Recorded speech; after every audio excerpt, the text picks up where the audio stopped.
Hello and well met. This is Founder Leroon with Fantasy Grounds Academy. Today I'm going to finish up a stream that I did the other day featuring the Gnoll Patrol. That was Gnarg, Gnokk, and Gnash. So those are the three main NPCs that I was creating. In the first stream I had a little bit of a train wreck with my tokens, and now I've found out where they're at, and I'm going to add them to Fantasy Grounds. One thing I forgot that I wanted to do was to show you how to add a base to it. This was pretty much inspired by the Digital Dungeon Master, Dave, of Smiteworks. He has his tokens, and they have little bases on them so that they're easier to see when you're trying to use them on a map. And I might show you the difference once we get started. So first things first, I'm going to build the tokens. I'm using the token tools, which is a free tool online. I'll put that in the description later once the video is over, if you're curious on where to get that. But nonetheless, I'm going to create 3 tokens using the token tool, and I'm going to put those in Fantasy Grounds. So first things first is I have the base set up in the program. It's not really a tutorial on how to use the token tool, but I will show you a little bit. So what we're going to do is get into the token tool itself. And this is a free program. It's part of the RP tools, but this is version, let's see, 2.1. I think there's another version out, but this is a really good tool to use if you have the 3D top-down tokens. So what I'm going to do is I just let you know I added this base. Actually, Digital Dave gave this to me. You can make it in Photoshop or whatever, but what I'm going to do is size this accordingly. So I want this to be the pixel size of the actual maps that I'm going to be putting it on. And normally, a small or medium creature is going to be 100 by 100 in dimensions as far as the square. So 100 pixels per square inch. So this is going to be a basically a token for a battle map that has a scale of 50 or more for the actual background, but this is for the actual token. And what I'm going to do is make this base a little bit more transparent. So right now it's got a little bit of transparency on it. What this does is it helps you differentiate between the map and the token, so it doesn't blend in so easily. So down here I'm in the overlay options. I'm basically taking this layer, and you can change the size and the opacity. I have it set to 100 by 100. If you have a pretty large token, but it's still considered a medium, you could probably go up to 125 or 150.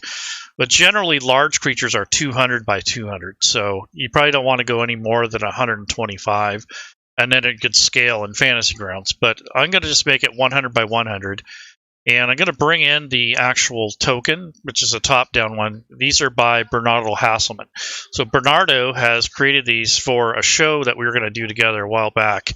So he's given me permission to use some of his tokens live. And he has a Patreon, and he's currently on a couple projects right now. But what I'm going to do is take this overlay, and I'm going to change the opacity. I'm going to probably just bring it down to where I can still kind of see the background a little bit, this little checkers area. So that's something that you want to do to kind of allow for some of the texture underneath to show through, but you're still going to have this defined line out here. So you don't want to make it too clear, but you definitely want to have a little bit of opacity so that you can see whatever it is on the ground that you're using. So if you're sitting over a patch of grass, you'll be able to see a little bit of that texture depending on what you're doing. So this is just something that you might use or employ if you are trying to set up some top-down tokens and you need a little bit more visibility. So once I have this set, I have the opacity set. It's 100 by 100 pixels dimension-wise. And now I'm going to grab a portrait option, which is going to be one of the tokens. I'm going to change the portrait image. And I'm going to go into my downloads folder, and there are basically where I have these. So there's Gnash is the first one I'm going to put up here. So Gnash is the older of the two brothers. And to shrink this, I'm just using the mouse wheel and shrinking this down. And then I'm just going to center it where I think it would be a good fit. I think that's pretty good. You have to imagine the overlap. You want to try to have a little bit of edge here, but this pole arm or pole axe is actually going to be longer. So that's okay. There's an option in here where you can clip that, where it would clip no matter what, but I'm going to leave that so this way it actually scales and it's with almost the size of the token, and then centered to where you think it feels right. So that's basically what I'm doing here. Once I'm done, you got a save option where you can actually change this. If you do batches, this really helps, but you can take the token file name and what I can do is use the token name, and then you would use token name. I could say, let's go with, we're going to use, this is Gnarg, or excuse me, this is actually Gnash. So Gnash is the older brother. So I'm going to go Gnash 01, and then it will give it a name. And then this is the suffix. We don't really need that. So Gnash 01, I guess, or we can just call it Gnash _1,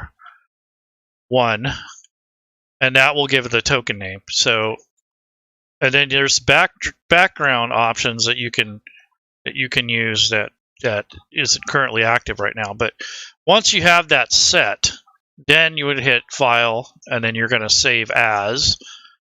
And in this case, it's going to be a like a token that will be saved. Let's see, what do we got here? So I'm going to take that off. Token name. Okay, so now let's see what we get. Save as. There we go. So there's this actual dialog box for saving. It wasn't coming up at first. So I'm going to go ahead and name this, and it's Gnash _1. So that way I have a kind of a history here. And then I'll just go on to the next one. So now I got the save option. I'm going to go back to the background or the portrait option. I'm going to remove the previous one. I'm going to change the portrait to the next token or the next top down. And this is Gnarg. So Gnarg is the younger brother. He's the wimpy, cowardly Gnoll. And he's a little bit smaller than his brother. He's kind of a runt. And he's really greedy and self-serving and that sort of thing. The other thing is I want to check the base on this. So I'm going to go down to the background options, or the overlay option, excuse me. And it's still set where I left it. And there's the setting clip the portrait. So what it does is it'll cut off anything on the outside of this, like the tail and the arrow. I don't want to do that, but I just wanted you to know. And then send it to the background, which is what this will send it back, so you can switch layers and such. So that's basically what I have here, is this little token here. And then on the save options, I'm going to change this to, this is going to be Gnarg. And that's Gnarg 01. And then token is going to be the other part of the file name. And then I'll hit File, Save As, and it's going to be Gnarg _1 PNG. So one more token. So again, I'm going to go to the background options. I'm going to remove the image. And let's see. Got to make sure I got the right thing here. Nope, that's not what I wanted to change. I want the portrait image, not the background. So change the portrait image. And I'm going to go and find Gnokk, who's their cousin. And Gnokk is a Flint. He's not actually a Gnoll, but he's related. Cousin Gnokk is not very good. He's pretty vicious, actually. I would not want to square off with him. I'm making his token just bulky. So he's going to be kind of beefy on here. I have him maxed out to where he kind of overhangs on the token base a little bit. So he's pretty nasty. He's a Flynn. That Flynn bar that he has, this flail thing, is really nasty. It's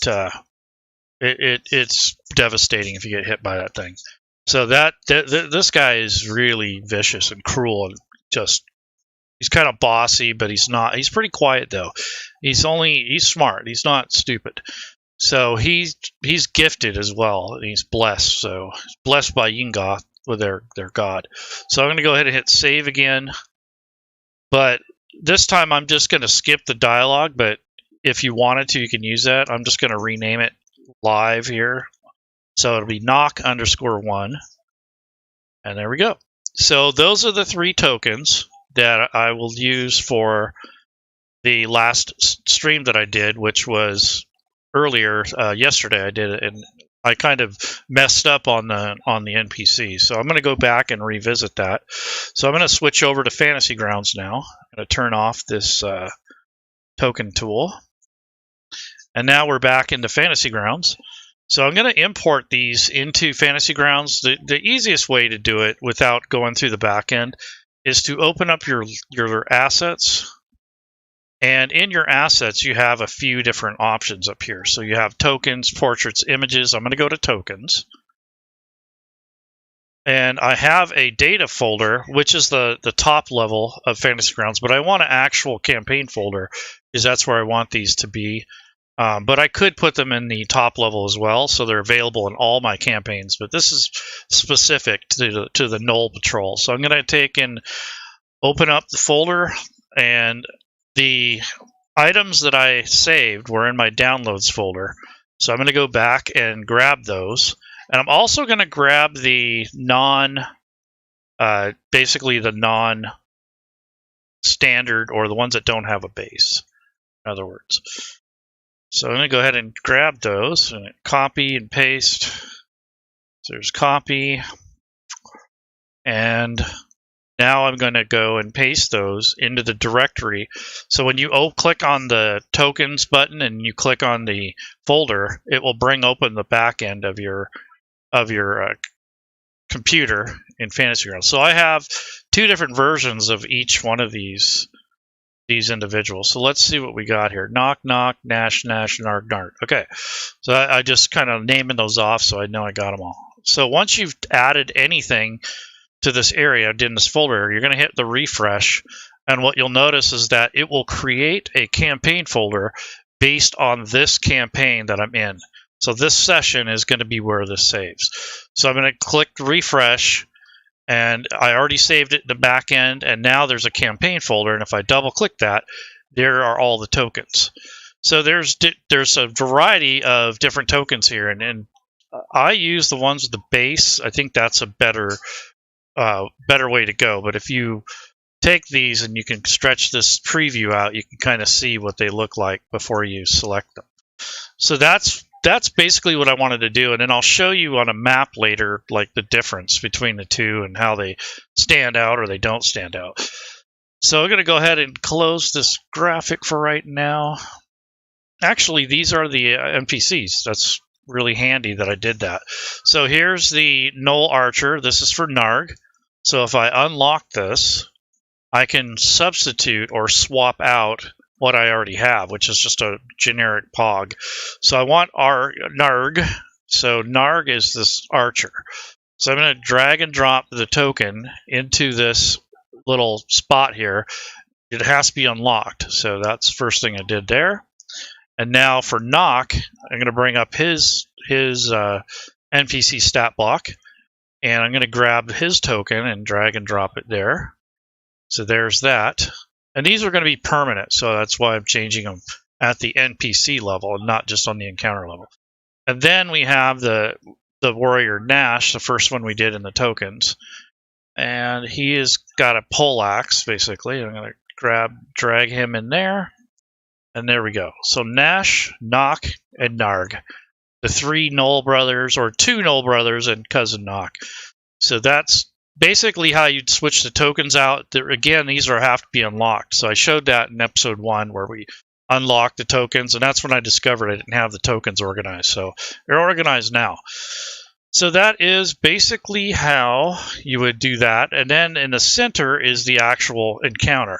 So since I've changed the NPCs, I also have to change the encounter And if it's on the combat tracker, I'd also have to change it there. And it's, thank God it's not. So if you had something on the combat tracker already loaded, and you change this, the actual encounter, that's not going to switch the combat tracker. You'd have to delete them all and re-add it.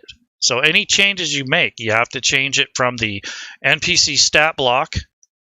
Let's say, in this case, Gnarg. I need to replace these with the new updated originals. And then once I do, then I have to re-add them to the combat tracker. If you change it on the combat tracker or in this encounter, it's not going to update the NPC, and vice versa. If you change this, it's not going to update the combat tracker. So you kind of have to do everything ahead of time in order for all those changes to carry out. So that's what I'm going to do now. I'm going to delete these entries off here. And see, they're already placed on a map too. So when I bring up the map that they were on, I'm going to have to redo that too. So there's a lot of steps involved when you're editing and making your own product, as far as, if you want it to work out smoother. So I'm going to add Gnarg. So he's now on there with his new token. And he's been updated. And now Gnokk is going to go on there. So he's also going to be added. And then we have Gnash, who's the warrior type. So there we go. So once we do that, I'm going to hit the refresh. Everything's good. Now, to make this nicer, I'm going to delete the link here because I don't want that link anymore. And I'm going to re-drag this shortcut.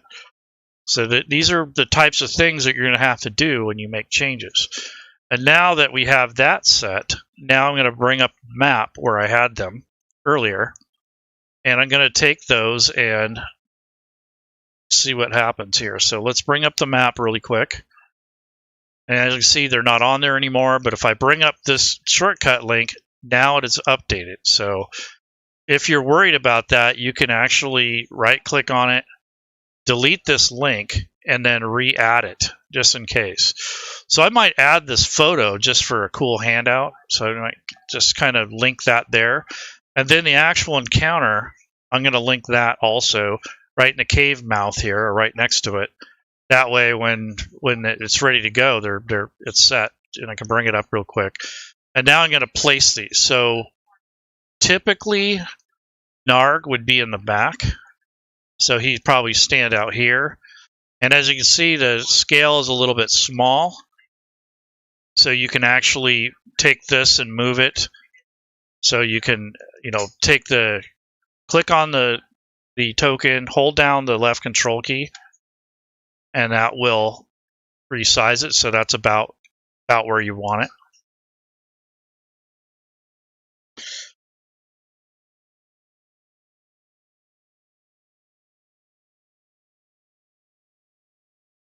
Here's their cousin Gnokk. Pretty nasty. That guy freaks me out. And then the Gnoll. This is the warrior brother. So this is the guy that thinks he's badass.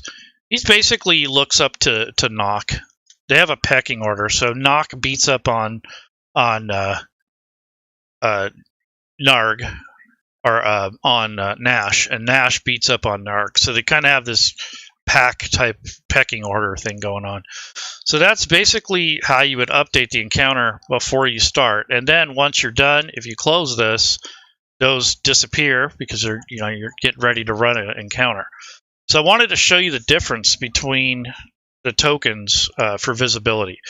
So let's pretend I'm going to run this encounter. So I'm going to bring up the encounter when the players get close enough. And as you can see here, this question mark means that there is nothing on here anymore. This token is no longer there. So I need to delete this token because I don't have that character on the combat tracker anymore. So that's what happens when you move things around and you don't update it. So I'm going to go to the characters area. And see, I don't even have that character in here anymore. So that's why it gave me that error. So now I'm going to add this to the combat tracker. And here are the combatants. They're kind of hard to see, but they're highlighted in red. They're considered a threat. That's what the red is. and they are not visible right away to the party. So by default, they're hidden, and also their names are not visible. So we have Gnoll, Flind, but they haven't been identified yet. They haven't been captured. Nobody has, said what their name was. And there's the Flind. And then here's the brother. So that's the Gnolls and their cousin. So now what I'm going to do is reveal all of them. So they're all revealed now. And it looks like I need to scale this one a little bit. This one can go up a little. This one. Okay, so there's Flind, Gnoll. So we have Gnokk, we have Gnash, and we have Gnarg. So there's Gnarg, Gnash, and Gnokk. So those are the Gnoll Patrol there. They're pretty tough. It's a CR10 challenge rating. And that's because this guy here, he's the badass. So I'm going to go ahead and make another, just an observation. So if you put this back here into scale, and I'm just going to grab a standard Gnoll and switch out the token, and I'll show you the difference here. So I'm going to go to NPCs, and I'm going to look for Gnoll.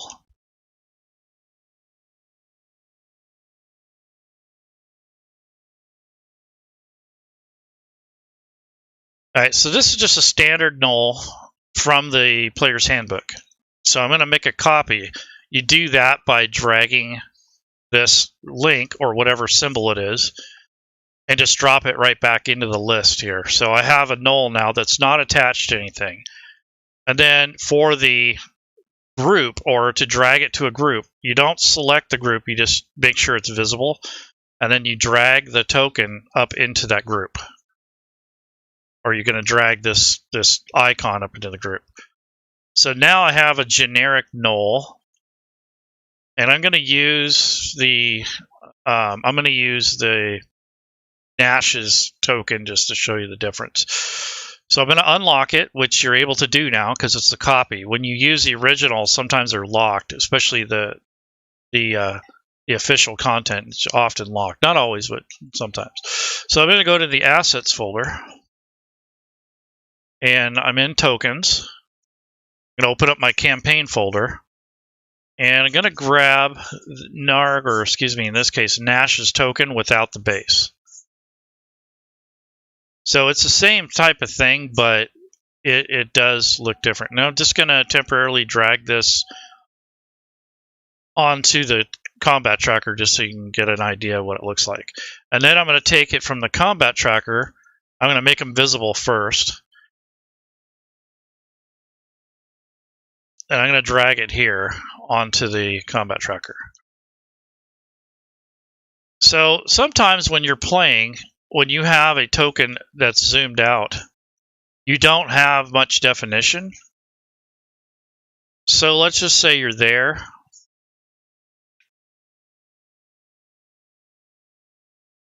And when you have these side by side, it gets kind of hard to see when they're zoomed out. So sometimes this base will give it a little bit more definition, so you're not struggling to view the token. So that's one thing that you have to keep in mind when you're working with these tokens, is that you basically have to be cautious of that. So that's something that may be a problem. It depends. That's why most people use POGs, or they use the flat pictures instead of a 3D token.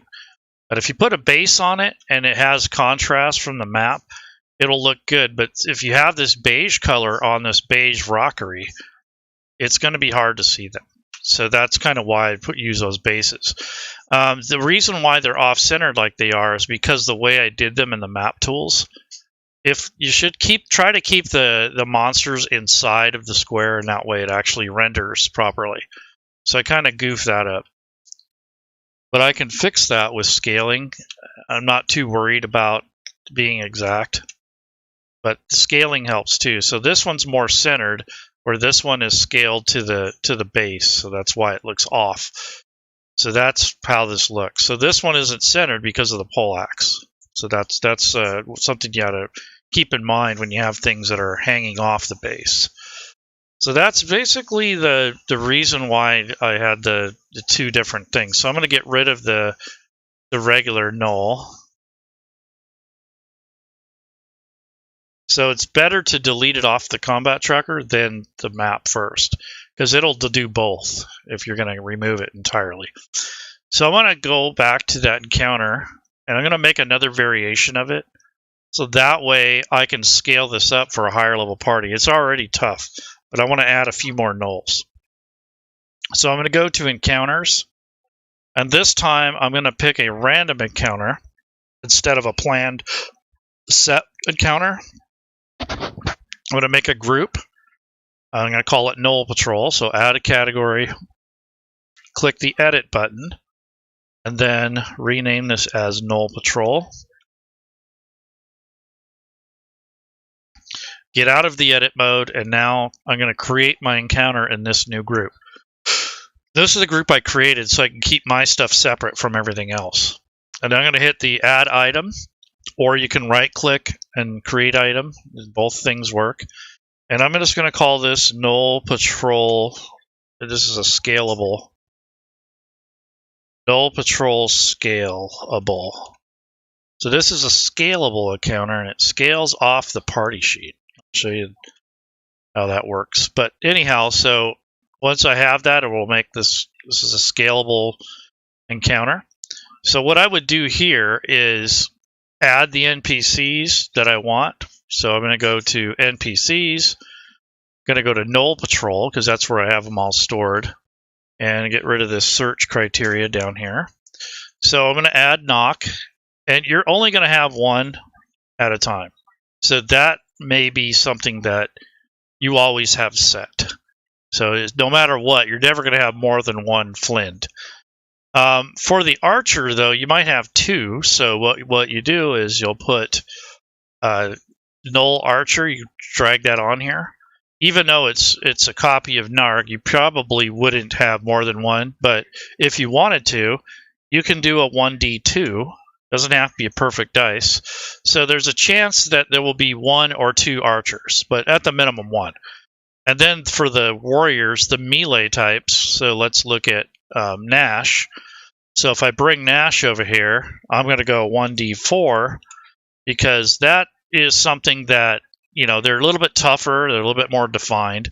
And then the standard Gnolls, just the generic run-of-the-mill cannon fodder stuff.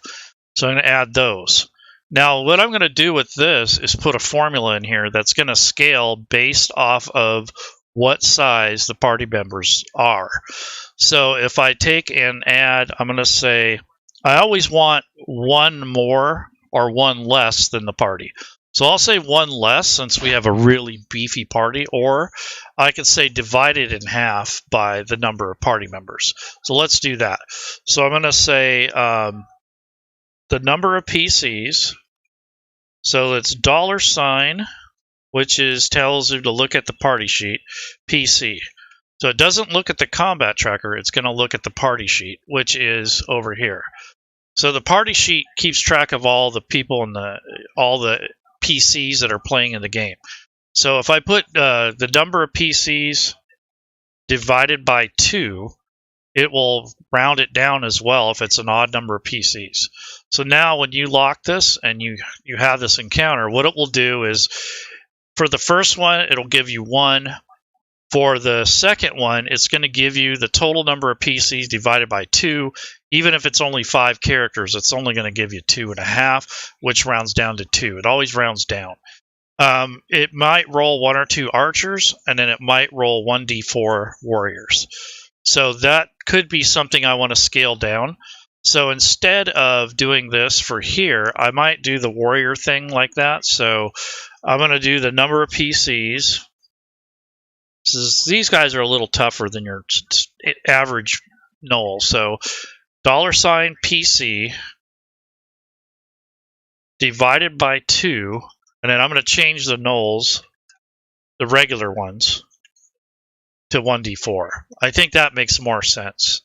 And that way it's not quite as tough, but it can get very tough depending on what's rolled. So now once you're done making that, what you would do is you would put this in your story entry somewhere, or maybe on the battle map, depending on what your usage is.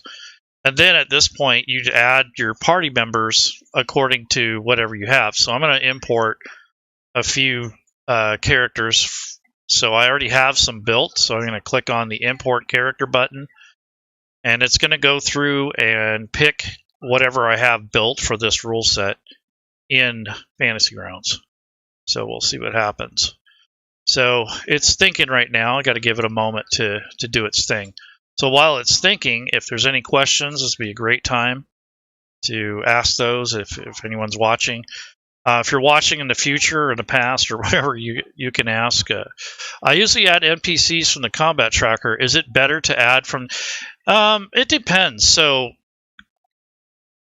the encounter is something that depends on what it is. So if it's a random encounter or like a, something you just play, you put them in encounter first because it adds the experience points. So when you go to award that encounter, it will allow you to drag that into the party sheet to award all your party members the experience points instead of doing it manually. So there's no problem with adding them straight to the combat tracker. But when you do that, you skip out on one of the functions, which is to add the experience points. And I'll show you what I'm talking about shortly here. So let me grab some PCs and then I'll show you what I'm talking about. So I'm going to go into this group here and I'm just going to grab some PCs that are already created from other campaigns. So I have this guy. Let's see, I don't want that. So I'm going to put in the Hell's Workshop individuals. I got a couple others. So I have, let's see, we have a level 4 Conjure named B.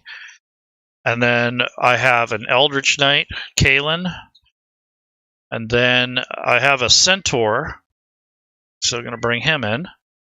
And what else do we got? Some kind of higher level. Here's Kristara. She's I heard Damara is cool, or Damia. So we got Damien Hellseeker. We have Damia. And then just kind of grabbing some PCs just so we have. Here's Dorig Rockfist, level 4. Yep. And then we have... I think that's good enough. Oh, we have a Dritz character. Yeah, let's do that. Okay, so we've imported characters, and now I'm going to hit the back button. And now they're available for this campaign. I just took them from other campaigns and imported them. So I'm going to put the Dritz character on the combat tracker, and he has his own little token. I'm going to put this Eldritch Knight guy on here. I'm going to put the healer, and then I'm going to put this Damien Hellseeker and his sister, Damien and Damia, or she has another name, but I've given her since then, and then the Centaur. So that's a full party there. There's 1, 2, 3, 4, 5. Okay, there's 6 in the group. So once you're done putting the party members on the combat tracker, if this is a one-shot, you don't really need to do this. But this is how you keep track of the overall group. I'm going to go ahead and grab these and drag them onto the party sheet. And to answer your question, George, when you add NPCs straight from the NPC area, all it does is add the monster. It doesn't add all the experience points and such. So you have to do that manually that's if you even use experience points. Some people use milestones, but that is the way you award it. So in your XP area, when you're done with an encounter, you drag that into there, and that's how you reward your party as a group. So I'm going to clear the chat window, and I'm going to drag the encounter. So let's just say they defeated this encounter. When I have this encounter created, it's a CR10 worth 5,700. So if I drag and drop that into the encounters area, this is where you would award that. When you click award, it's going to automatically divide all of the XP. And this also keeps it as a group, so it's easier to add to the combat tracker.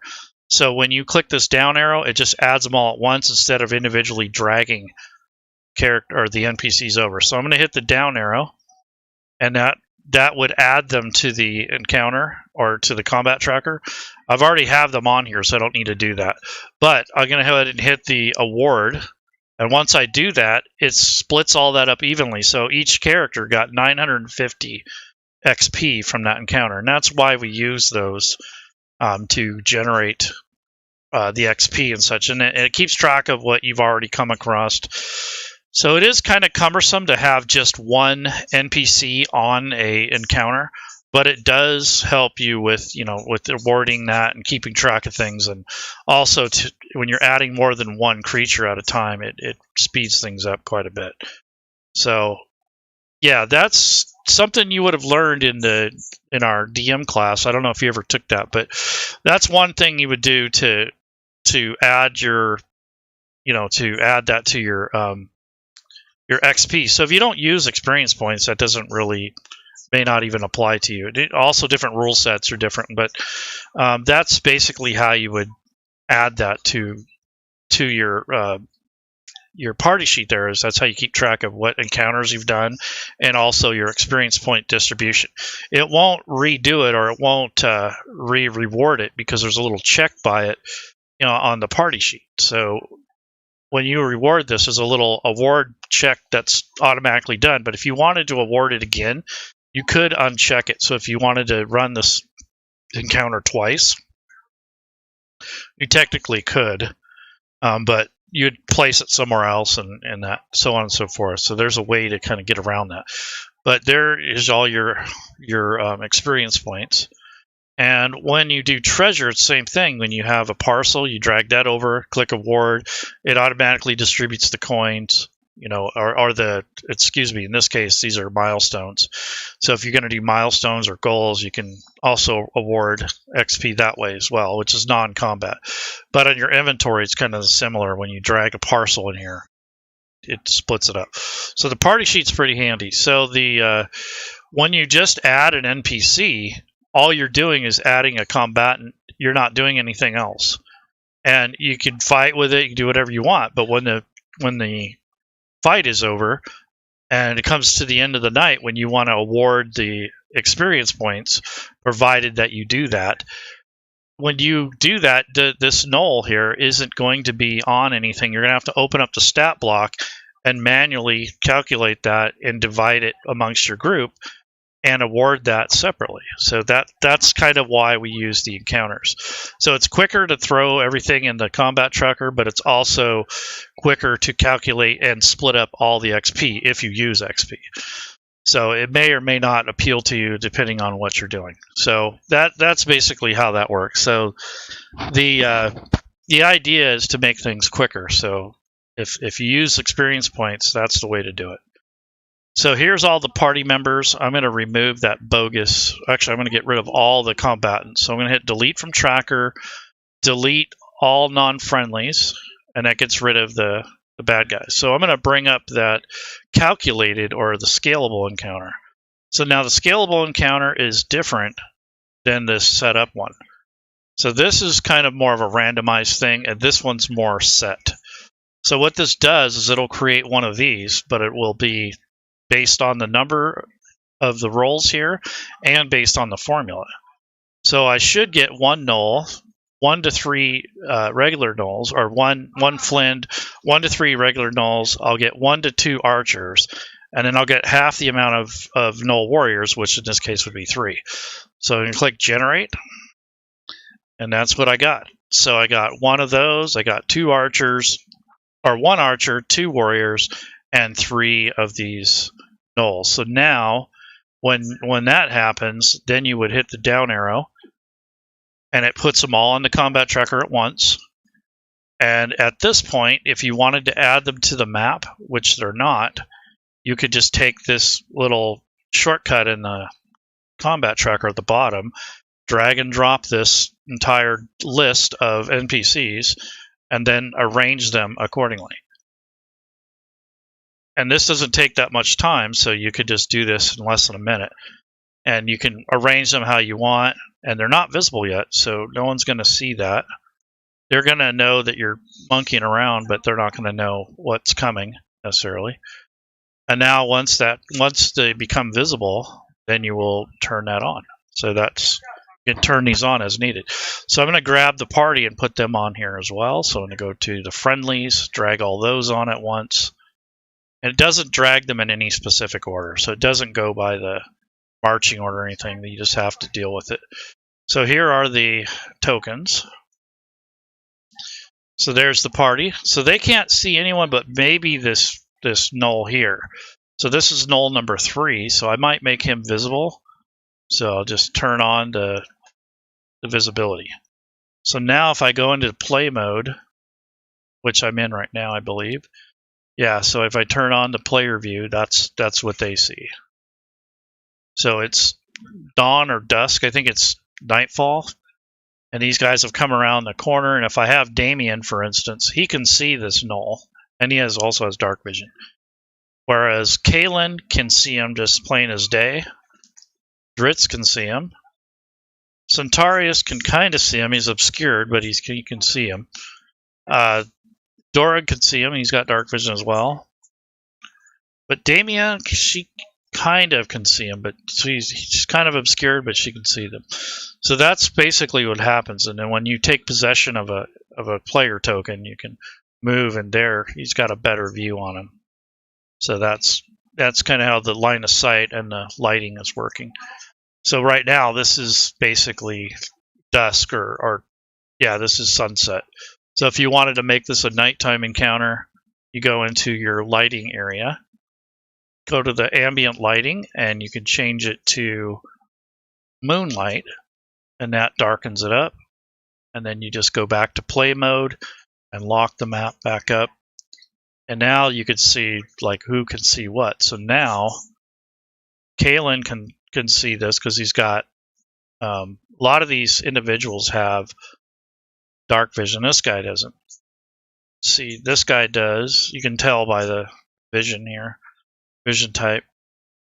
So Kalen is, if I double click on him, he is an elf. So high elves have dark vision, but the Centaurus doesn't have any senses like that. So he cannot see this Gnoll. I mean, not very well. You can see the moonlight.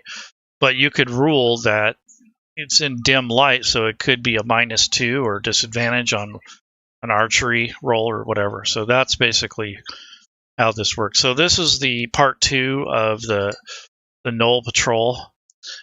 This is what I was working on yesterday, and I kind of goofed up on the tokens. So I'm trying to kind of backtrack and go. And so I added custom tokens to the NPC encounters that I built. And then I put bases on them so they have a little bit more visibility and are not so, hidden, I should say. And there's all kinds of reasons why you'd probably do that. But anyhow, let's see what happens here. So I'm going to roll initiative. And one of the things I wanted to discuss here was, if you notice this combat tracker, if it's any bigger than this, the encounter, it's going to be annoying. So if you're using Fantasy Grounds and you got 50,000 combatants on here, break it up a little. So this will help you a lot. So in this case, if I didn't want all this gobbledygook here and have too much at the same time, I would probably split the encounter up.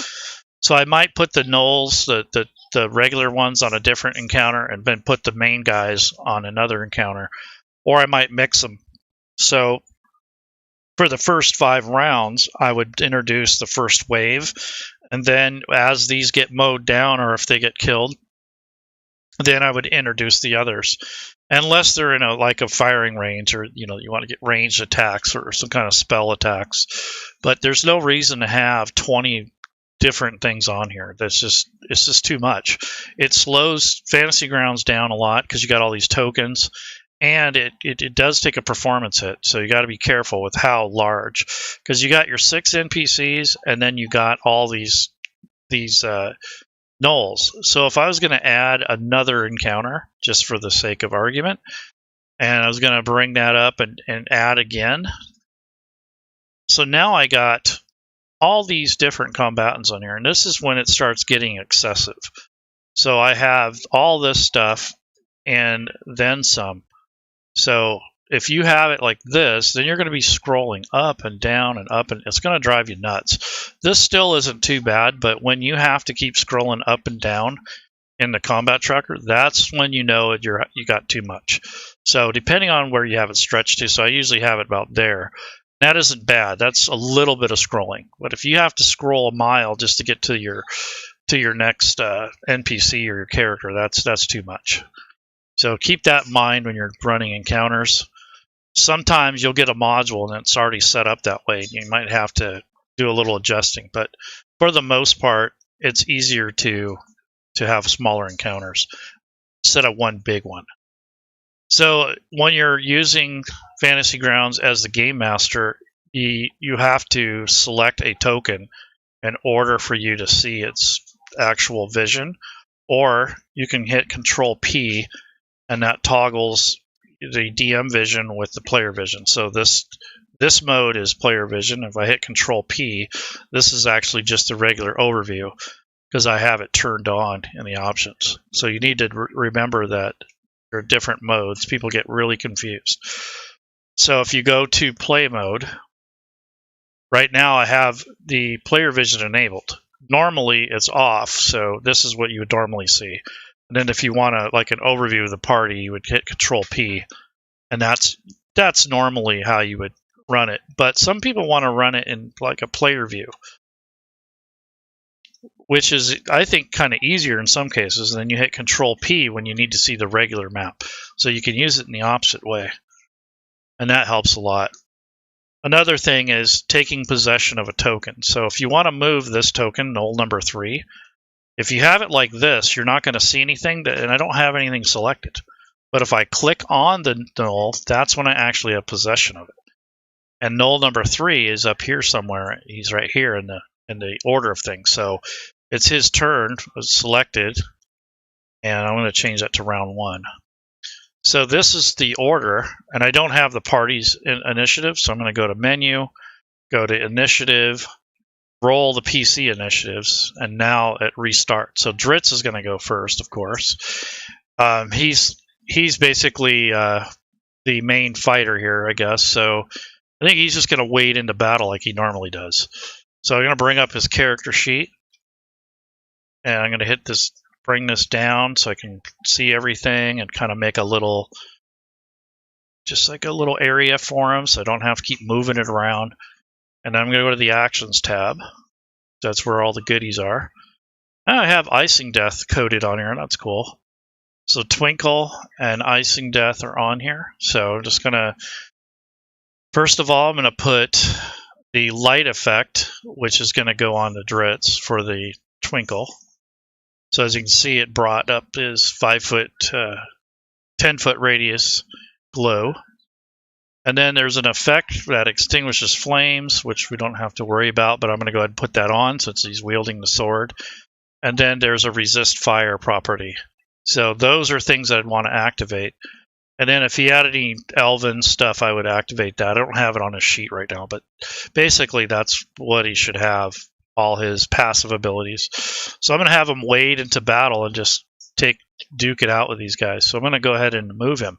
So as the game master, to move an NPC, you take possession of it, you hold down the Alt key temporarily, and that starts this little box here, and then you can move it accordingly. So I'm just going to move him to where he can actually strike this guy within melee range.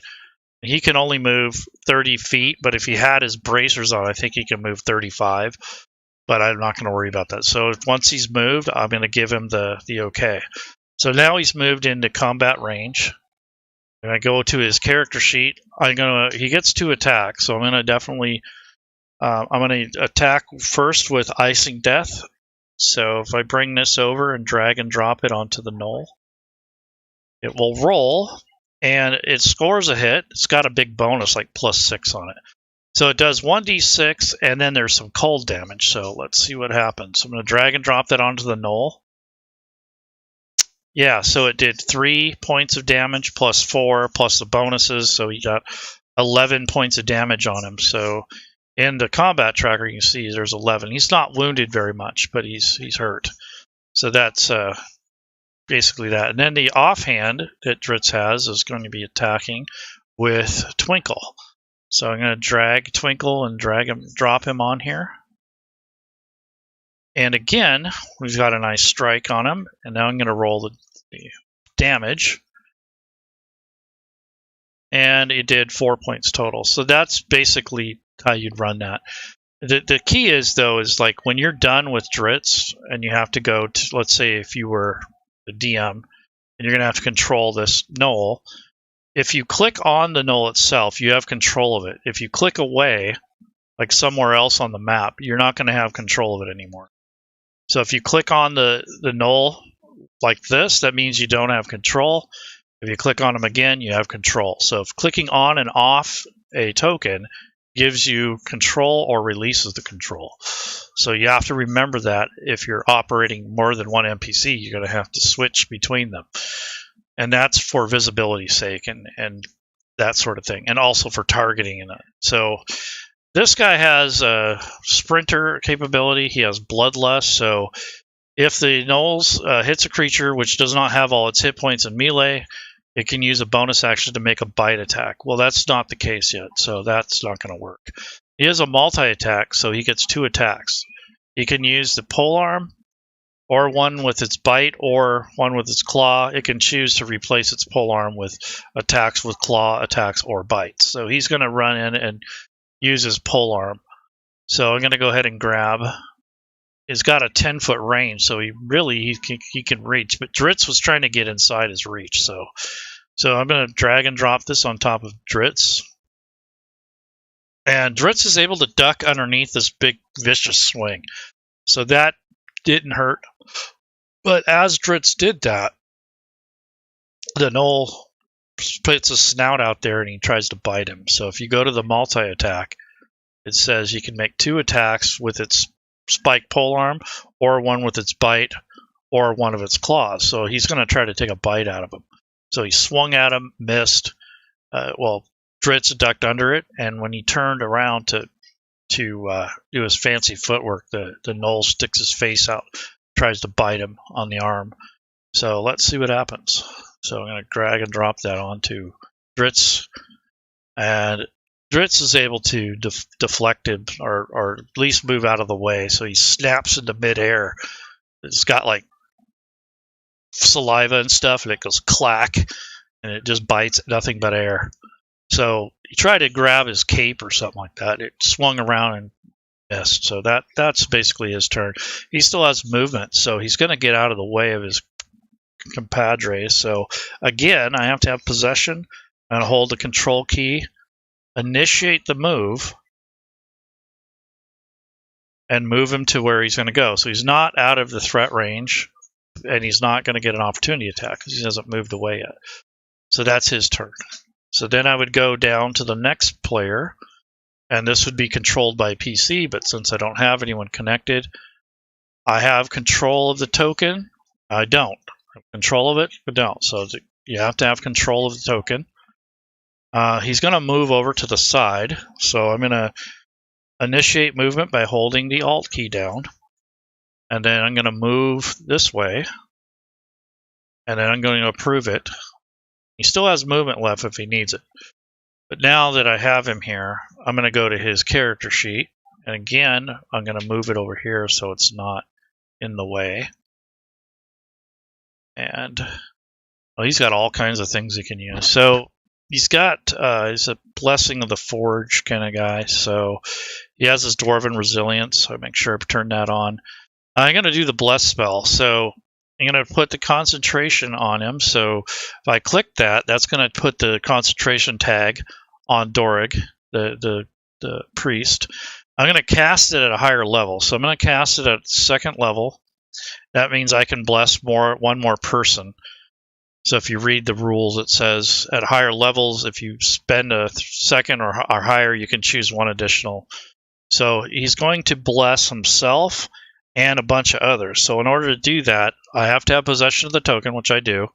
I'm going to hold the right control key, and I'm going to bless Damia. I'm going to bless Dritz, since he's going to be up front. I'm going to bless Kalen, and I'm going to bless probably the Centaurus. So that's the maximum. So 1, 2, 3, 4, 5 actually. So I'm not going to do Centaurus. So I can only do 4. So himself and 3 others. So 1, 2, 3, 4. Okay. So it shows here on the combat tracker that they are blessed. So they'll have the effect on them when they are using their stuff. So that's Dorig's turn. So he's good. So he used the spell slot. There we go. And he already has his Dwarven Resilience on, so that's what you want to do it. Now, if I hit the down arrow, now it takes me to this next Gnoll. So he's going to move a little. He's going to move, but he's going to lose 10 feet because he has to squeeze by his allies here. So I might just make him lose 5 because there's a little bit of space here. So I'm going to go ahead and hold down the Alt key, take possession of the token, move it diagonally this way, and then finish the move. So he's going to move there, and he is also going to attack Dritz, and there's his stat block. So I'm going to go ahead and put that here. And he has the Bloodlust, and Dritz hasn't taken any damage yet, so that doesn't apply. But this guy also gets multi-attack. So again, he's going to lunge in. This time, though, he's going to use his 2 claws. So instead of his weapon, he's just going to race in and try to claw the... Going to do 2 claw attacks. So he might even try to grapple with Dritz. So let's see what happens. So I'm going to do the attack roll. Wow, you rolled a 20. So that's a critical hit. And Fantasy Grounds knows to calculate that already. I don't have to do anything special. So with 1 claw, he just grabs at Dritz and gets a hold of some flesh. And let's drag and drop the damage. Let's see what happens. So he runs his fingernails into Dritz's arm and just kind of pulls back and pulls a bit of his meat from his flesh. He kind of rips into his flesh and just rips, and it really, 15 points of damage. That's pretty rough. So that hurt. Dritz really, that really hurt. So that's just 1 claw attack. So let's see what happens in the next. So if I was going to say if he makes 2, then he could grapple Dritz. So I'm going to go ahead and try to grab him again with another claw. This time, he is able to connect. So again, he sinks his claws into Dritz and going to roll damage. And it looks like he took 9 points of damage. So that was gnarly. So Dritz took a beating there. He's almost dead. So that's not good. So Dritz is hurt. He's kind of low level here, so that's why. But that was a nasty blow. So I think what he's going to do is the Gnoll is going to move up here and call it his turn. So he's making room for his colleagues. So I'm going to hit the down arrow, and now we got Kalen, the Eldritch Knight. So he sees the trouble going on here, so he's got to do something. This cannot be. Can't have this. So I'm going to go ahead and get him set up to go. So he's basically wading into battle as well. So I'm going to at least have him move here. So I got possession of him. I'm going to hold down the Alt key. I moved him to this location. Actually, I think I'm just going to move him there. He's just going to kind of stay back just a little bit. Not going to go right into battle. He's going to help Dritz. And go to his actions tab. I want to see what he can do. So he has dodge. He has some weapons here. He has an action surge. So I'm going to use that. It gives him an extra attack. I'm going to enable his Fey ancestry. And he has a second wind and a weapon bond. So he can summon his weapon. So he just summons his sword out of his sheath or something like cool like that. And then he has a cantrip called Blade Ward. And then he has Grease, Magic Missile, and Thunder Wave. So I think what I'm going to do is lay some Grease down on the other side of Dritz here, so it slows these guys down, because this is going to be a death sentence here. So Kalen is going to cast a spell. So he has a Grease spell. He has the effect for prone if anyone falls. And then what's this one here? Let me see. So... yeah, so that's basically, okay, so there's an attack, Let's see what this is. This doesn't do anything. That's just an extra button. All right, so here we go. So he's going to take and cast Grease. So Grease is an area of effect. So if you open up the spell, it covers a 10-foot area, and he's got 60 feet to cast it. So I'm just going to make sure that I have him highlighted, and then I'm going to target by holding down the right control key and seeing how far away. So right about there is where he's going to drop this thing. So we're probably 1 square in front of that. That just gives me an idea where I want to drop it. So if I click again, hold down the right control key and click again, it'll remove it. So he really wants to drop it right in here on the bottom right corner. And then I'm going to take and grab basically like an area of effect. So I'm going to right click on the map, and I'm going to click pointers. I'm going to click the square, and if I was the player, I'd draw this area out, and it would change the color of your dice. So if you're a player,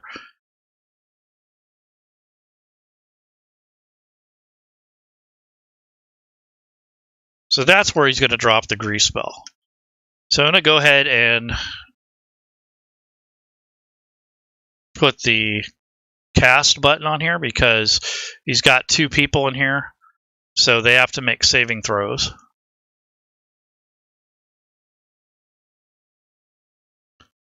So I'm doing one at a time just in case. So there's a success. So this one, he made it.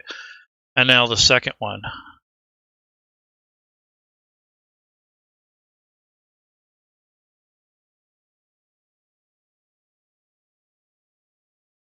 He failed. So I'm going to put the prone effect on this guy up here that failed.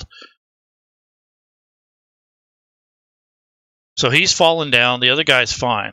So that's basically how that works. So again, I'm going to hold down the right control key and untarget. So Kalen is going to, he's only moved 10 feet. So I'm going to move him back over this way so that he's out of the way. So he's going to move.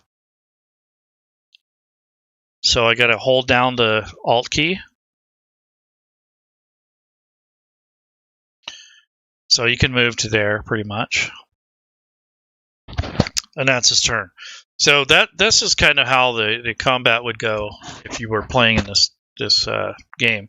So there's a Gnoll Archer. So he's got a lot of traffic in the way, but he's not worried about it. So I'm going to make him visible.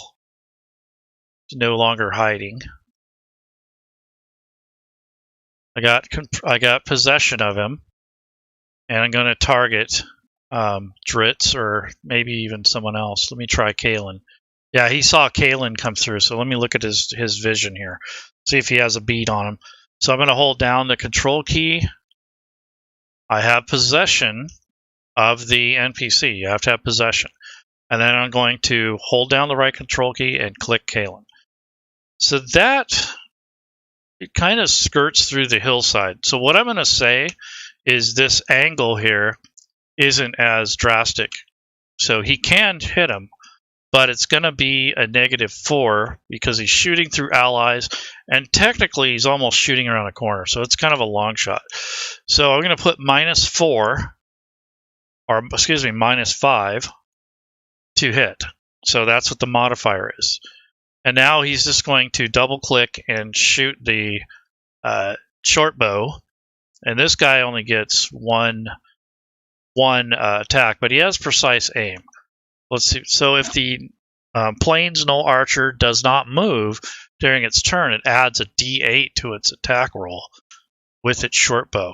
Wow. So what I'm going to do for that is I'm going to put a custom modifier. So there's a +8, but a -5. So technically it's +3, but those are the modifiers. He hasn't moved yet, and he has precise aim, so he's really going for it. So now all you got to do is double click on the attack roll.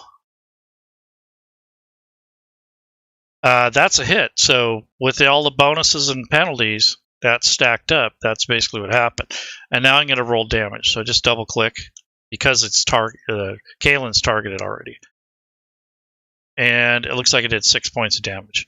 So that's basically you know, some of the stuff you have to go through. So the obstacles and, you know, bonuses and penalties, and you do that on the fly if need be with the modifier box and the adjustments here. So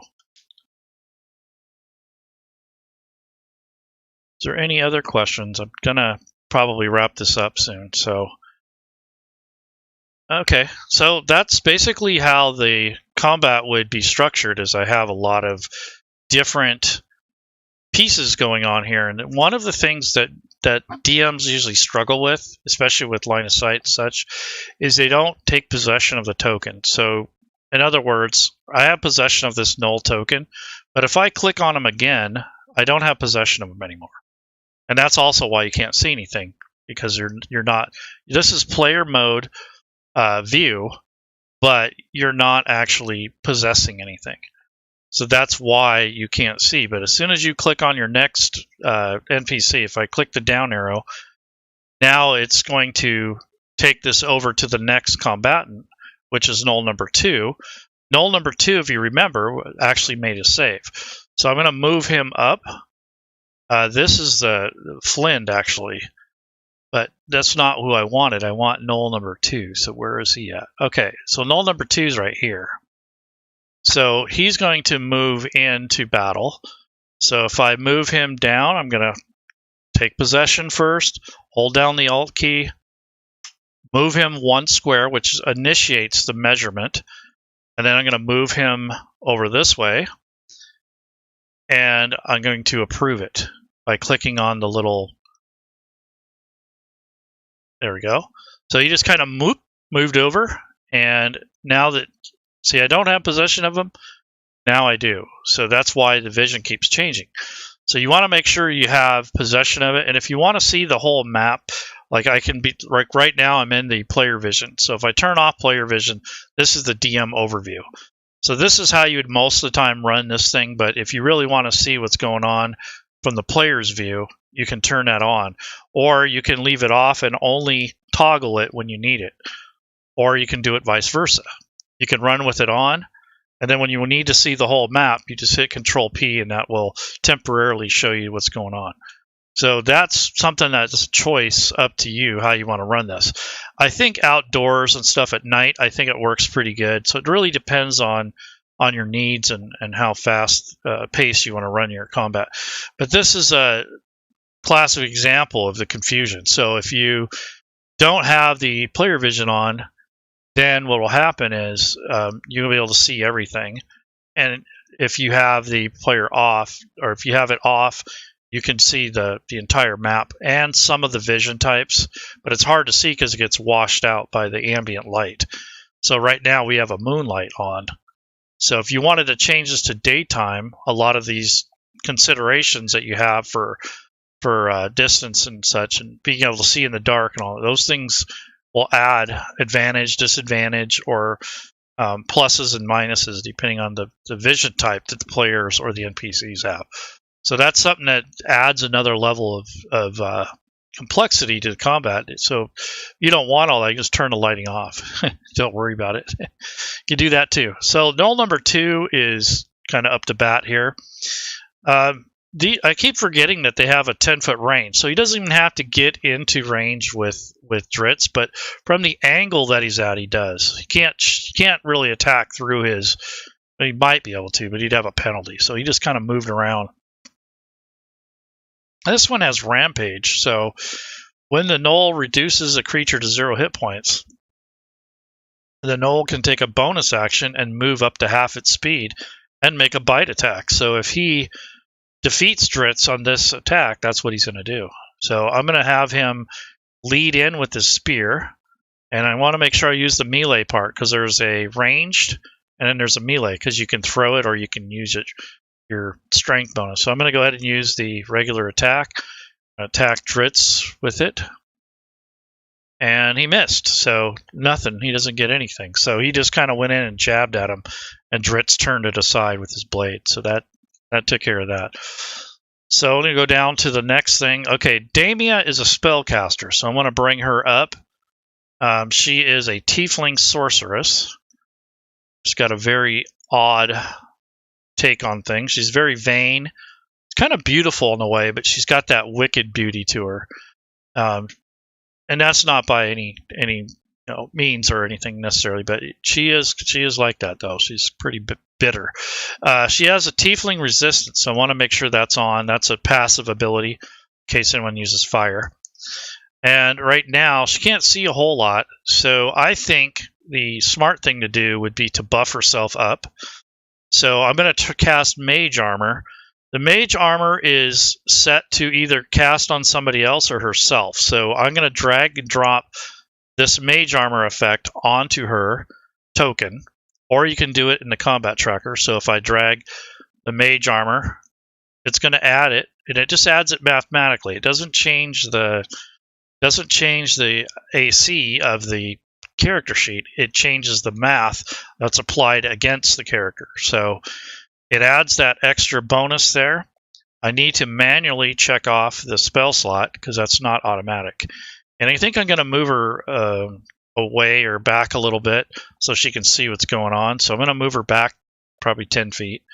So I'm going to hold down the Alt key and initiate the movement, and then just leave it at that. And then she's going to move back there, and she's going to sit back there and think about what she's going to do. She has wild sorcery, so when she casts a spell of first level or higher, she may have to roll on that table. So she just rolled on there. So I'm going to roll. There's a table that you roll on for a sorceress that when she does cast a spell like that, there's a percentage or a chance that she might trigger a crazy effect from wild magic. So I'm just going to roll a d20.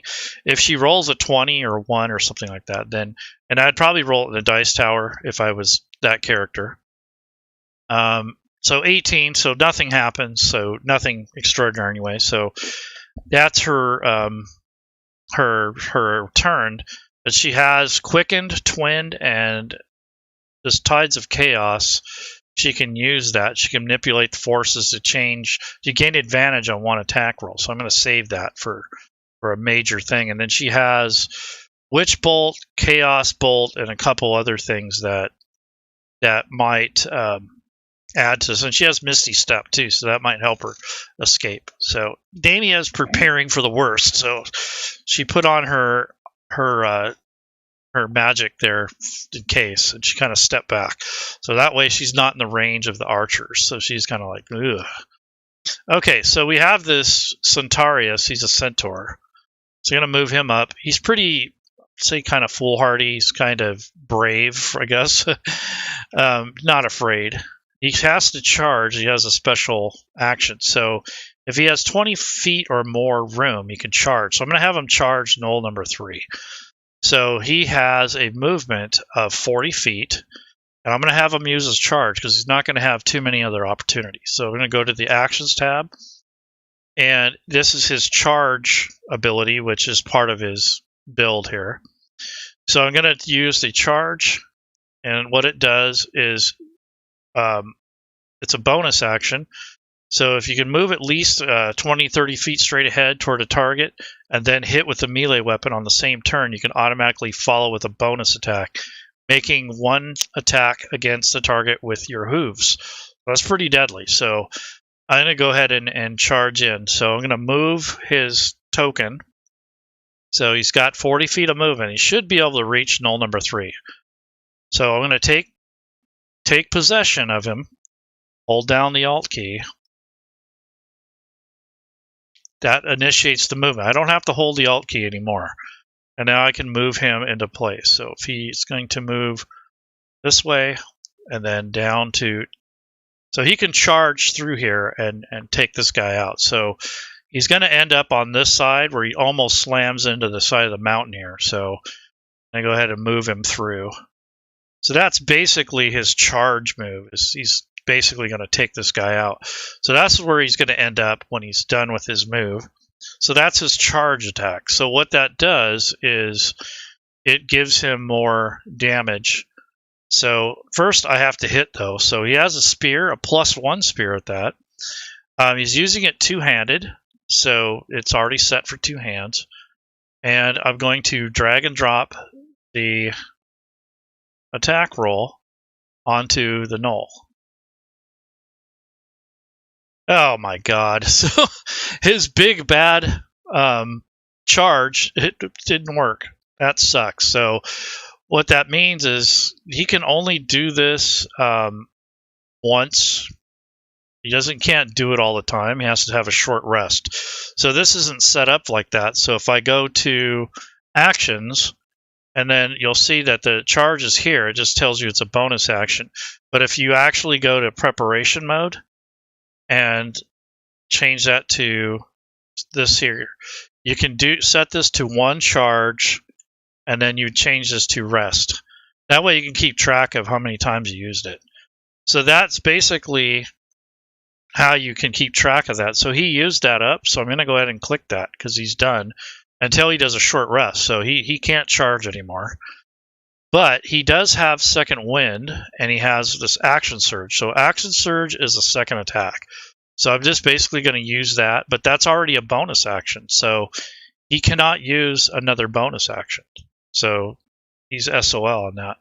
So I think it doesn't really say it's a bonus action, but if it was, you wouldn't be able to use that because you already used a bonus action. So that was basically his turn. I'm not going to use that other thing. He just screwed up. He missed or whatever. And he doesn't get to use his spear attack damage or whatever for that because he missed. So, and then here's his hooves. That would have been devastating if it would have worked, but that sucked. He plows in there and just misses. It almost hits the side of this gully here. So that sucked. Wow, what a loser. So that's his turn. And I go down to the next combatant. So here's Damien Hellseeker. So he's kind of a melee kind of guy. I don't know why he has 4 points of damage. He didn't take damage yet. And I'm going to bring up his character sheet.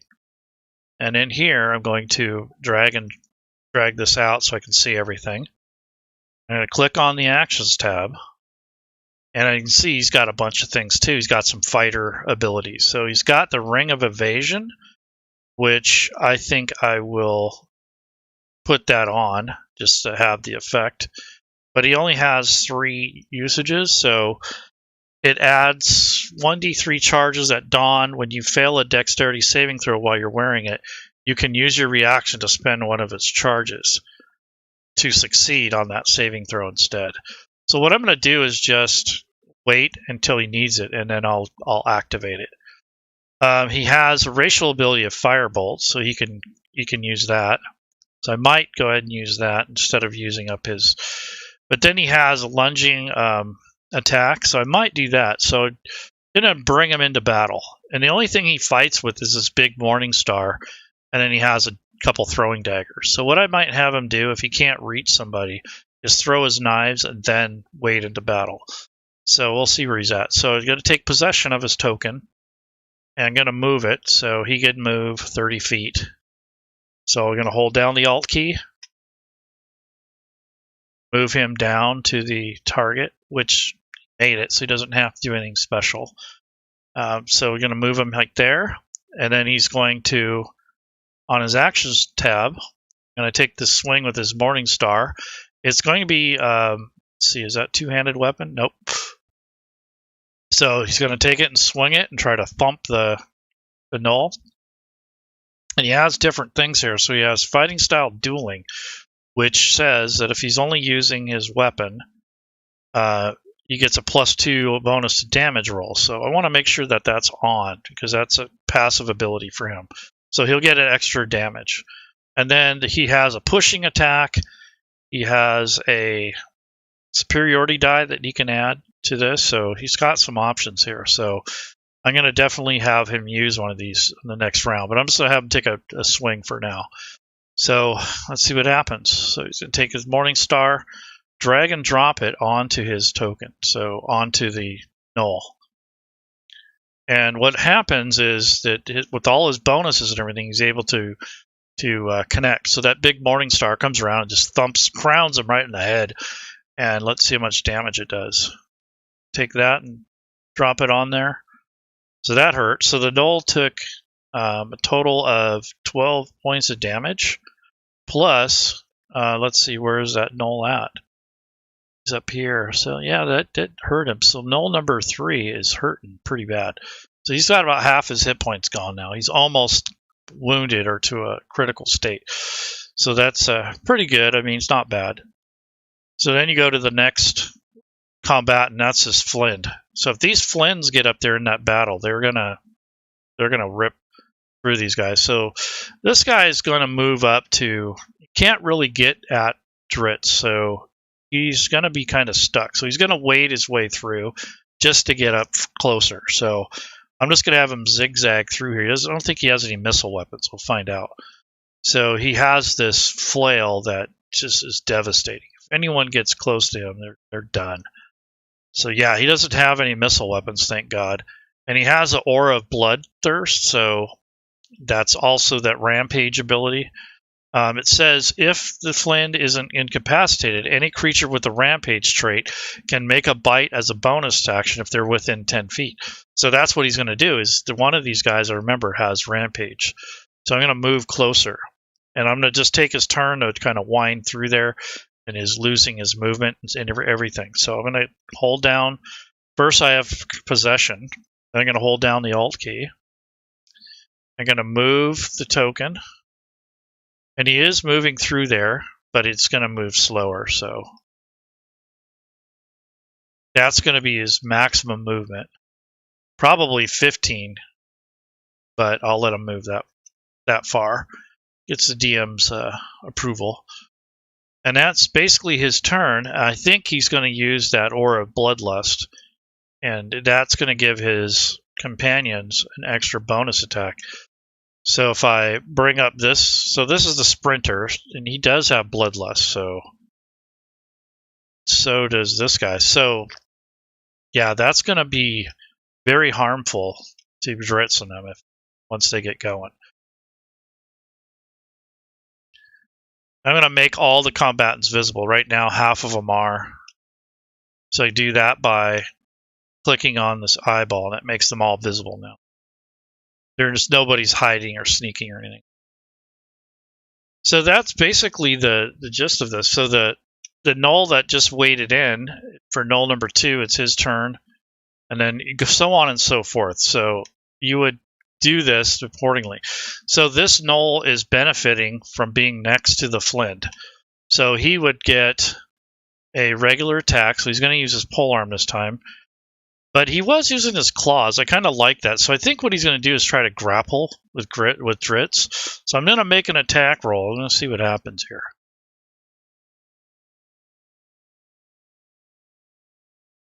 All right. So he tried to reach out to Dritz with his claw, and he missed. But he gets another attack because of the Bloodlust. So I'm going to go ahead and attack again. This time, though, it's going to be a bite. He's able to connect, so he bit down on Dritz's shoulder or something. He's kind of entangling with him right now. Now, Dritz has gone down. He's basically unconscious. I have an extension that put the blood thing over him, which is not part of Fantasy Grounds. It's an extension that you can get on the you can get it on the forums, or you can get it on the Forge. Either way, so it says he's dying, and he's down on the ground, so he's down for the count. So the Gnoll bit him, and just kind of blood started spurting out of his neck, so that's a nasty thing. So Dritz is up here, he's unconscious. So until something happens, he's basically a goner. The other thing I want to do is remove the light, because he's basically no longer wielding the sword. So I want to get rid of the light. That's the lighting effect. So he's basically, the sword's on the ground, and he's basically bleeding out. And then any of these, I'll leave those on for now. But the extinguish flames and the resist fire is going to stay on. Nope, that actually comes off. He's not wielding the weapon anymore. So that's something you got to remove. So he's done. So that takes care of that. So Dritz's little buddy friend there, he's down. So the Gnoll number 2 moves over and takes a spot, basically. and starts to come up towards the group. So I'm going to have him move here.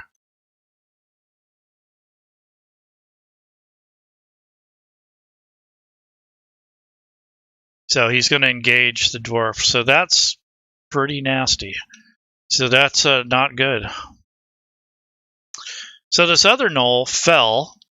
So he has to spend his next turn getting up. And I'm going to have to roll to see if he falls. So I got to get the spellcasting thing. So it's a dexterity save. So if I go back to Gnarg,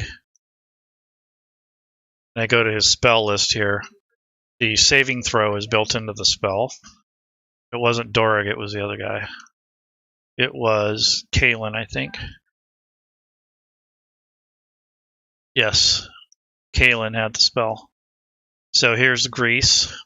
I forgot to put this, check the spell slot, so good thing I looked.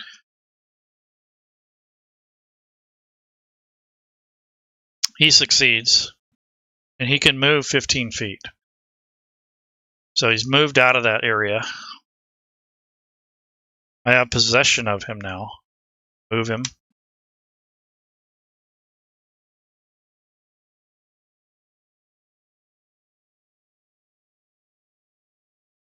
So that's his move. He just kind of moved out of that area. That's his turn, basically. So this is how you'd go through combat. There's a lot of different things that can happen. So let's say you're done for the night. You can't finish the combat. So you don't leave. You don't have to leave everything. But when you do come back, everything will be closed unless you have an extension. So if you close the map,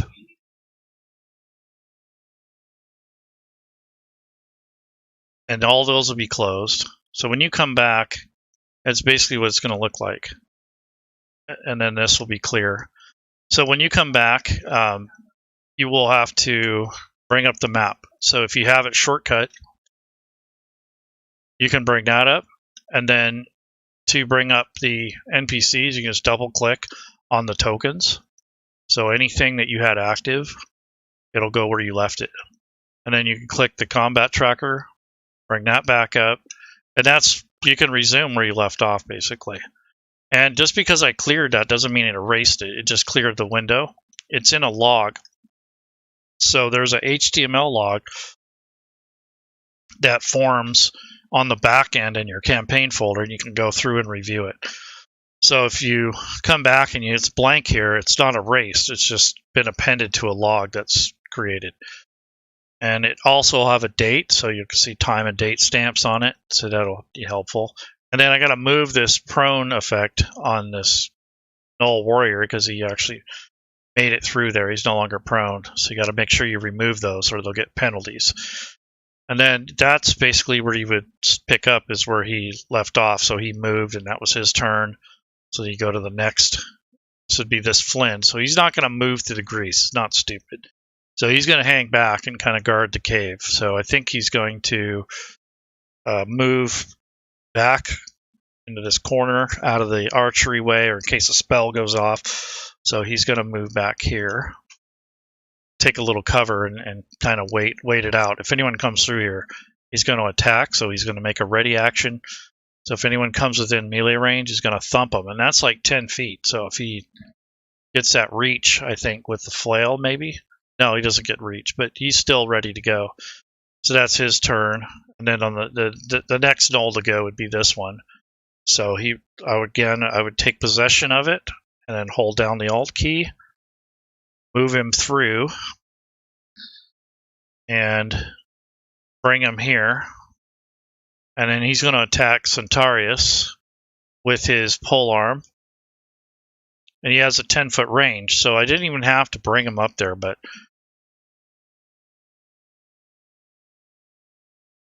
and he missed. So Centaurus was able to rear up and miss the attack. So that would have just been one round. So now it goes to the top of the round. And it looks like, Dritz failed his first death save. So he's down for the count. So he's still not feeling well. So he's on his front sheet. It has a check here on the fail column, so he failed his first death save. So the Fantasy Grounds does a lot of automation. There's one thing I wanted to show you. So this Gnoll here is going to attack Damien, so let's do that first.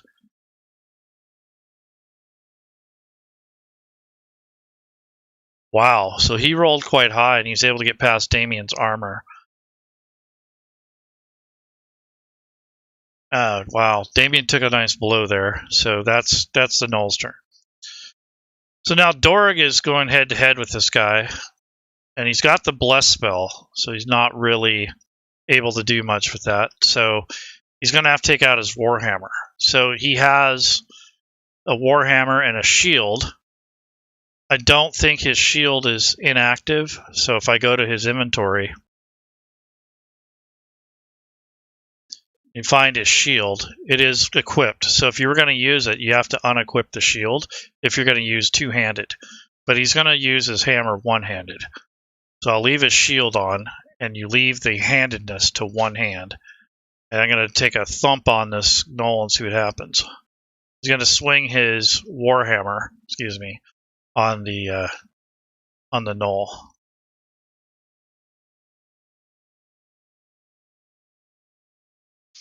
And that scored a nice hit, so that the top of that hammer comes down on that Gnoll pretty hard.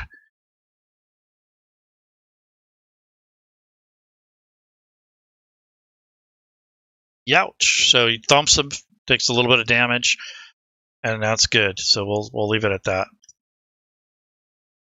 So Gnoll number 4 is going to wade through. He's going to move over Dritz. He's got to jump over his body. So he's going to move through. So I have possession. I'm going to start the movement, and then he's going to end up here, in which he can reach Gnarg. So he's going to attack as well, but he's going to use his claws. So he's going to take a claw attack, try to grab on him. And he missed. Wow, it's lucky. It was a 19. It flipped over. So Gnarg is able to kind of duck underneath his grasp there. So that's his turn, basically. But they have this Bloodlust ability. So if the creature does not have all its hit points, Gnarg does have all its hit points. So don't have to worry about that. Not yet. So Kalen is basically kind of in a pickle here. He's not sure what to do. So I think what he's going to do is go over and try to restore Dritz, because he knows if he doesn't, the battle is going to quickly turn ugly. But he's also putting himself at risk with that Flynn, so I think he's going to soften him up before he runs over there. So he's going to take one of his spells, which is this magic missile.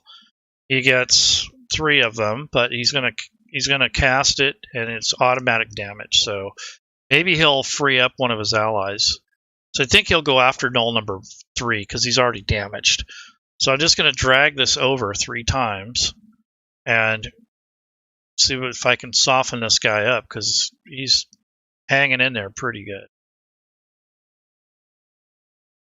So yeah, I softened him up, used another spell slot, and again I'm going to move him away a little bit, just a touch. So I'm going to hold down the Alt key.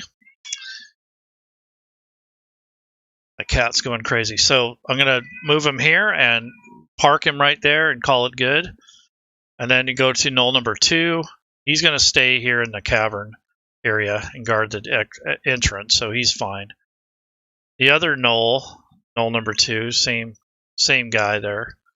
Damia is going to probably stay there. I don't think she's going to put herself in any danger anytime soon. But she might want to cast a cantrip or something like that. So maybe she'll cast Infestation, like fleas or something, on this Gnoll. So I'm going to go ahead and do that. So let me look at this spell and see what I can do. So Infestation is a cantrip. It's in 1 action. It's 30 feet in range. So I'd have to... Yeah, I think he's a little bit too far away. I'll find out. So I take possession of her token, hold the right control key, and click on there. Yeah, he's too far away. So that's not going to work. So that's how you would check to see if you can do that. And then I think maybe she'll do prestidigitation and try to fool these guys. But I'm not sure what she would do. But I wanted to show you something. So we'll skip ahead. We'll say Gnoll number 2 gets to attack Gnarg. Gnarg has a concentration effect of Bless. So if the Gnoll hits, it's going to basically force a saving throw on Gnarg. So if, for instance, if you have, I'm going to have him do like a bite attack. We'll say the bite hits, but it's going to do damage. So I'm going to drag and drop the damage onto Gnarg. And if you watch the combat tracker in the chat, it will roll to save automatically. And he succeeded. So that means that he maintains the effect on his party members. But if he rolls, if the damage is, basically gets lucky, when it bites through, he's going to have, it's going to drop the effect. So the concentration and the spell effect will go away. So that's kind of a cool thing that Fantasy Grounds will do for you. So let's see what happens. So I'm going to do that. I'm going to bring up this stat block. I'm just going to force the damage until it fails. So we'll say he got another bite action. Maybe it's his bonus action. So again, he failed this time, and it drops the effect. Now nobody here has the Bless effect anymore. So that was kind of a wasted spell in a sense. So that's basically kind of the cool stuff that you can be done. And it keeps track of a lot of things, and that's kind of cool. So Dritz is still unconscious, so I'm going to kind of skip through this and see what happens to him. I'm just skipping through all the combat here just to see what the roll is going to be. Okay, there's the automatic death save. So he's already failed 2 death saves, so that don't look good. So basically, it looks like the party's going to probably get wiped out. I mean, if they use their spells effectively and they could get rid of some of these guys, they might have a chance, but it doesn't look too good. This is a CR 10, for challenge rating, so it's a little tough. Plus, I doubled up on the encounter, so it's really tough. So that's basically the kind of things you go through for the combat and such. So hopefully that helps a little bit. I'm going to let this stream go now. I'm going to say goodnight to everybody. Hopefully it helps you guys a little bit and just kind of illustrating creating a themed encounter. So this is part 2 of part 1. Yesterday I set up some other things. So if you want to watch that, it'll be on the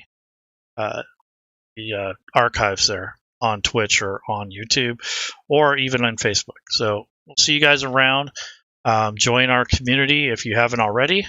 We're going to basically start getting ready for Halloween. I already got a one-shot up, so if you guys want to join a one-shot practice game kind of thing for Halloween, I have that up for the 30th. It's on our events page there if you want to sign up. You have to be part of the website first. So join our Discord, join the website, sign up for the basically for the event. I got 6 slots. I don't know if I just put it up today, so we'll see what happens. But yes, if you do sign up, please do not cancel. And if you do, I put a link there in the description of the actual event. So if you need to cancel it so that we can free up the room for someone else.